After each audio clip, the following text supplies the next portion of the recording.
پھر اس نے مجھ سے کہا، یہ باتیں پوری ہو گئیں۔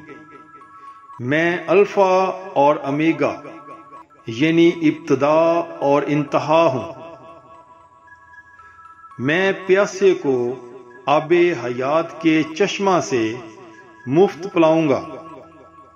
جو غالب آئے وہی ان چیزوں کا وارث ہوگا، اور میں اس کا خدا ہوں گا اور وہ میرا بیٹا ہوگا۔